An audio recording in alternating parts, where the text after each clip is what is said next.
इतिहास में कुछ ऐसे पल आते हैं जब एक इंसान, सिर्फ एक असाधारण इंसान, अत्याचार के अंधेरे और न्याय की रोशनी के बीच खड़ा हो जाता है।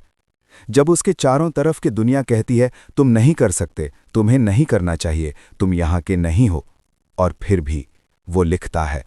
वो दर्द के बावजूद लिखता है, अपमान के बावजूद लिखता है, बुखार में लिखता है, रातों की नींद छोड़कर लिखता है, राजनीतिक धोखे सहकर लिखता है, उन लोगों के फुसफुसाहटों को अनसुना करके लिखता है जो चाहते थे कि वो इस दुनिया में कभी पैदा ही न हुआ होता। वो लिखता है क्योंकि वो जानता है कि सही हाथ में पकड़ी हुई कलम इतिहास के सही मोड़ पर हर तलवार से, हर जाति से, हर उस पूर्वाग्रह से ताकतवर होती है जो इंसान ने कभी बनाया हो। ये कहानी है डॉक्टर भीमराव रामजी अंबेडकर की, उस इंसान की जिसने 140 करोड़ लोगों को उनके अधिकार दिए, उस इंसान की जिसे चुप कराने की कोशिश हुई और जिसने जवाब दिया भारत के संविधान से। 14 अप्रैल 1891, महू, मध्य प्रांत, ब्रिटिश भारत।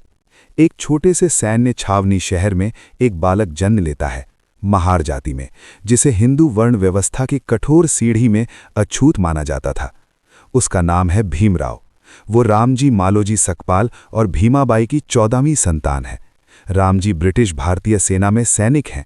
जन्म के पहले दिन से ही दुनिया ने तय कर दिया था ये बच्चा क्या है और क्या कभी नहीं बन सकता। सतारा के स्कूलों में, जहां परिवार बाद में आ बसा, छोटे भीमराव को कक्षा के अंदर बैठने की इजाज़त नहीं थी। वो बाहर बैठता था, धूल में, खिड़की से सुनता था। उसे स्कूल का पानी का घड़ा छूने नहीं दिया जाता था। अगर प्यास लगे तो किसी ऊंची जाति के चपरासी का इंतजार करना पड़ता था जो ऊपर से हाथों पर पानी डाले, क्योंकि अगर उसके होंठ बर्तन से लग जाते तो वो अपवित्र हो जाता। उसे दूसरे बच्चों के साथ एक बेंच पर बैठने की इजाज़त नहीं थी। उसे गांव के नाई से बाल कटवाने की इजाज़त नहीं थी। और फिर भी उसने पढ़ाई की, भयंकर लगन से, एक ऐसी भूख के साथ जिसे कोई अपमान बुझा नहीं सका। उसके पिता रामजी का शिक्षा पर अटूट विश्वास था। वो अपने बच्चों को स्कूल भेजते रहे, चाहे स्कूल उन्हें चाहता हो या नहीं। अंबेडकर की बौद्धिक यात्रा असाधारण थी, और ये एक ऐसे इंसान ने संभव बनाई जिसने जाति को नज़रअंदाज कर केवल प्रतिभा को देखा। बड़ौदा के महाराजा सयाजीराव गायकवाड़ तृतीय एक प्रगतिशील शासक थे। जब उन्होंने युवा अंबेडकर को देखा तो उन्होंने एक दुर्लभ प्रतिभा को पहचाना। महाराजा ने अंबेडकर को न्यूयॉर्क के कोलंबिया विश्वविद्यालय में पढ़ने के लिए छात्रवृत्ति दी। सन 1913, अंबेडकर की उम्र 22 साल। पहली बार जीवन में वो एक जहाज पर चढ़े और समुद्र पार किया, उस देश को पीछे छोड़ते हुए जिसने 22 साल तक उन्हें बताया था कि वो इंसान से कम है। कोलंबिया विश्वविद्यालय में कुछ अद्भुत हुआ। किसी को परवाह नहीं थी कि उनकी जाति क्या है। एक पल इसे महसूस होने दो। वो सबके साथ एक ही कक्षा में बैठे, एक ही पानी के नल से पिया।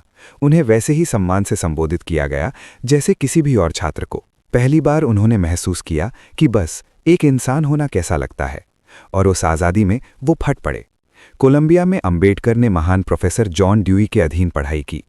ड्यूई के लोकतंत्र, समानता और न्यायपूर्ण समाज बनाने में शिक्षा की भूमिका के विचारों ने अंबेडकर की सोच को जीवन भर के लिए आकार दिया। 1915 में मास्टर्स डिग्री, फिर लंदन स्कूल ऑफ इकोनॉमिक्स और बॉन विश्वविद्यालय। 1916 में कोलंबिया से पीएचडी, अपने समुदाय से दुनिया में ये उपाधि पाने वाले पहले लोगों में से एक। फिर लंदन स्कूल ऑफ इकोनॉमिक्स से दूसरी डॉक्टरेट, फिर लंदन के ग्रेज इन से बैरिस्टर की डिग्री। जब डॉक्टर बी.आर. अंबेडकर भारत लौटे तब उनके पास देश के किसी भी अन्य व्यक्ति से अधिक शैक्षणिक योग्यताएं थीं। वो कई भाषाएं बोलते थे। उन्होंने पश्चिम के सर्वश्रेष्ठ कानूनी और दार्शनिक दिमागों से बहस की थी। वो भारत लौटे और भारत ने उन्हें तुरंत याद दिला दिया ये सब कुछ भी मायने नहीं रखता, क्योंकि वो अभी भी अछूत थे। जब अंबेडकर भारत लौटे और बड़ौदा के महाराजा के यहाँ आर्थिक सलाहकार के रूप में काम करने की कोशिश की तो उन्हें कहीं ठहरने नहीं दिया गया। कोई होटल नहीं लेता था, कोई मकान मालिक किराए पर नहीं देता था। वो कई डॉक्टरेट वाले अछूत थे और उन्हें सोने के लिए कमरा नहीं मिल रहा था। उन्होंने एक पारसी सराय में अपनी पहचान छुपाकर शरण ली। जब जाति का पता चला तो उन्हें बाहर निकाल दिया गया। जैसे जैसे भारत आज़ादी की ओर बढ़ा, अंबेडकर एक नए मोर्चे पर लड़े, राजनीतिक। और यहाँ जो रुकावटें आईं वो केवल सामाजिक नहीं थीं, वो सुनियोजित, जानबूझकर और व्यक्तिगत थीं। पहली बड़ी लड़ाई 1930 से 1932 के बीच लंदन में गोलमेज सम्मेलनों में हुई, जहां भारतीय नेता ब्रिटिश सरकार के साथ भारत के भविष्य पर वार्ता कर रहे थे। अंबेडकर ने जोरदार तर्क दिया कि अछूतों को, जो करोड़ों की संख्या में थे, अलग राजनीतिक प्रतिनिधित्व चाहिए। उनके लिए अलग निर्वाचन क्षेत्र, ताकि उनकी आवाज ऊंची जातियों के बहुमत में डूब न जाए। अंग्रेज मान गए।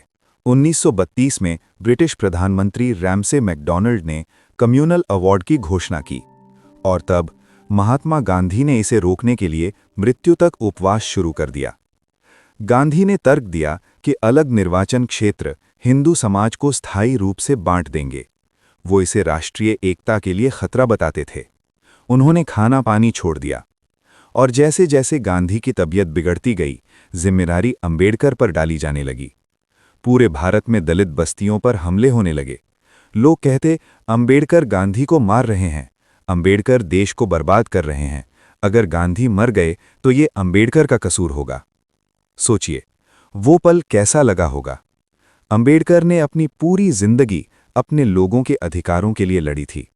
उनके हाथ में एक कानूनी, अंतर्राष्ट्रीय स्तर पर मान्यता प्राप्त समझौता था, और अब उन्हें बताया जा रहा था, अगर तुमने ये समझौता छोड़ा तो भारत का सबसे प्रिय इंसान मर जाएगा और खून तुम्हारे हाथ पर होगा।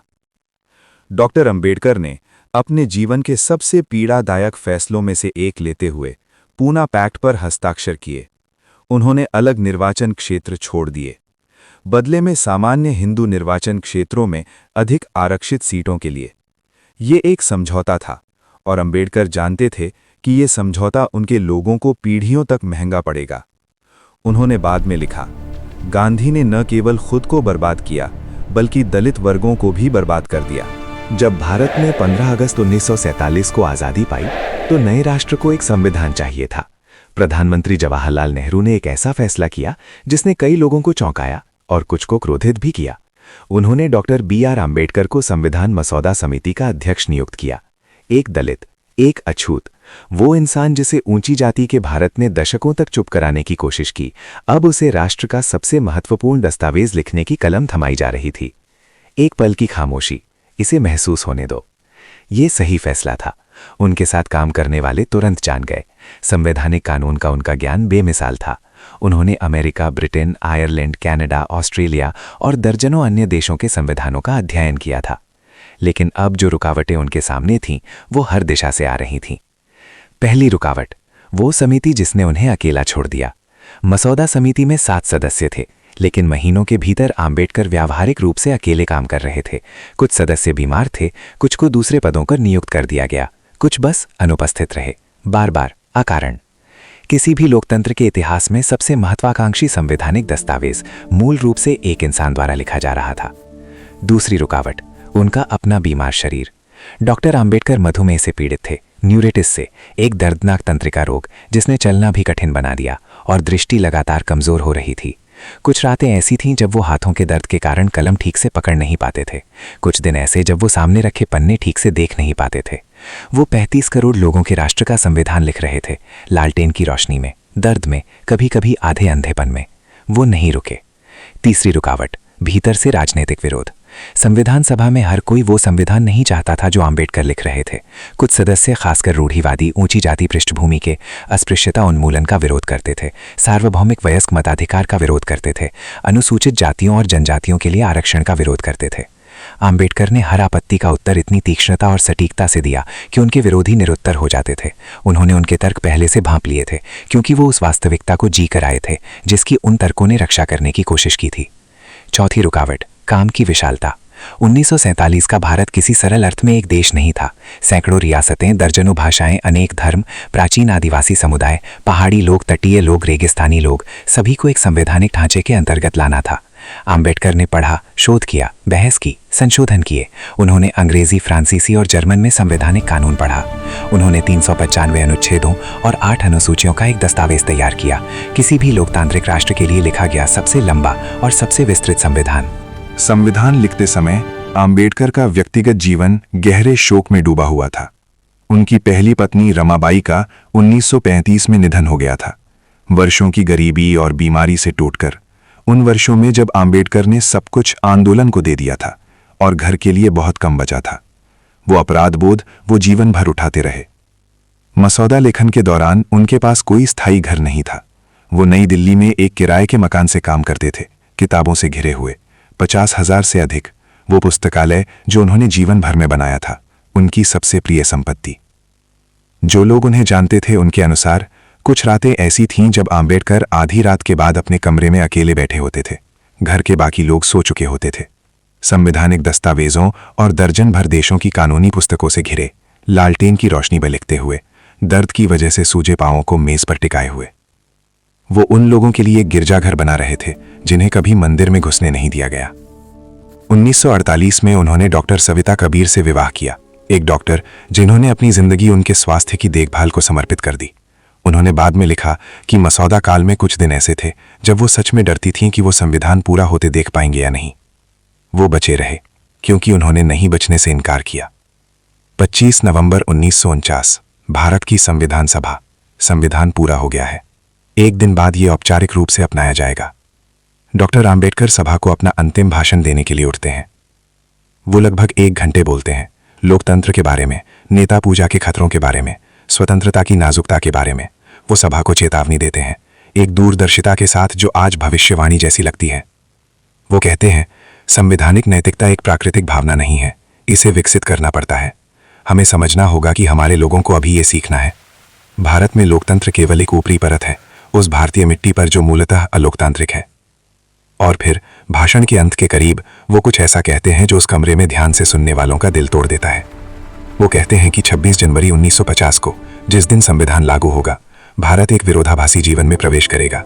एक ऐसा राष्ट्र जो सभी नागरिकों को समान राजनीतिक अधिकार देता है, जबकि विशाल सामाजिक और आर्थिक असमानताएं बनी रहती हैं।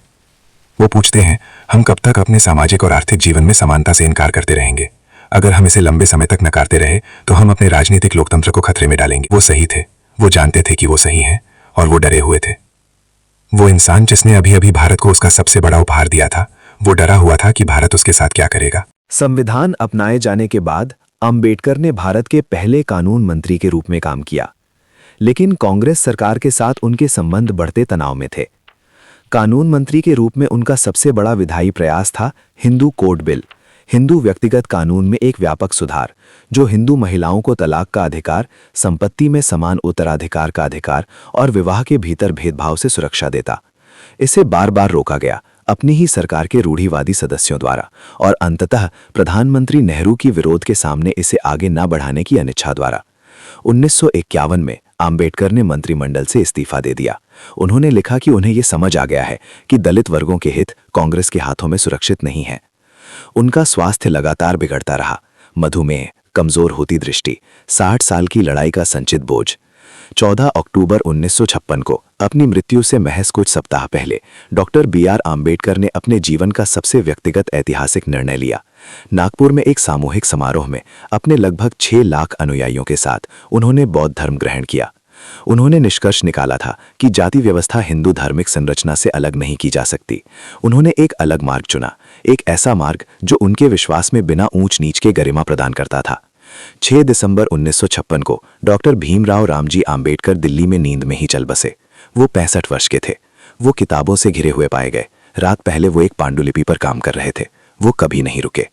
आज भारत का संविधान हर नागरिक को समान अधिकारों की गारंटी देता है, जाति, धर्म, लिंग या जन्म के स्थान की परवाह किए बिना। अनुच्छेद 17 अस्पृश्यता को समाप्त करता है और इसके पालन को दंडनीय अपराध बनाता है। सार्वभौमिक वयस्क मताधिकार हर भारतीय को, हर एकल भारतीय को एक समान मत देता है। ये सब इसलिए है क्योंकि एक इंसान ने ये स्वीकार करने से इनकार किया कि ये असंभव है। डॉक्टर आम्बेडकर के सामने जो रुकावटें थीं वो अमूर्त नहीं थीं। वो 3000 साल के संस्थागत उत्पीड़न का बोझ थी। वो एक ऐसे इंसान के अकेलेपन की पीड़ा थी जो हर कमरे में सबसे चतुर था और जो अपने समय की सामाजिक व्यवस्था के अनुसार फिर भी सबसे नीचा था। वो उस शरीर का दर्द था जो उन्हें विफल करता रहा, जबकि उनका मन मानने से इनकार करता रहा। वो राजनीतिक धोखे थे, परित्यक्त समितियां थीं, अवरुद्ध विधेयक थे। उन्होंने ये सब झेला और लिखते रहे। डॉक्टर BR आम्बेडकर ने एक बार कहा था, मैं एक समुदाय की प्रगति को उस हद से मापता हूं जिस हद तक महिलाओं ने प्रगति की है। उन्होंने ये भी कहा था, जीवन लंबे की बजाय महान होना चाहिए। उनका जीवन पर्याप्त लंबा नहीं था, लेकिन वो महान था, उस शब्द के सबसे पूर्ण, सबसे संपूर्ण अर्थ में। और जो दस्तावेज उन्होंने पीछे छोड़ा उसके सभी 395 अनुच्छेद दर्द में लालटेन की रोशनी में अकेले लिखे गए। वो 100 करोड़ से अधिक इंसानों के लिए शक्तिहीनों की ढाल और संभव के वादे के रूप में आज भी जीवित है। जय भीम, जय संविधान। अगर इस एपिसोड ने आपको छुआ तो कृपया इसे शेयर करें, कमेंट करें और सब्सक्राइब करें ताकि ऐसी कहानियां कभी भुलाई न जाएं।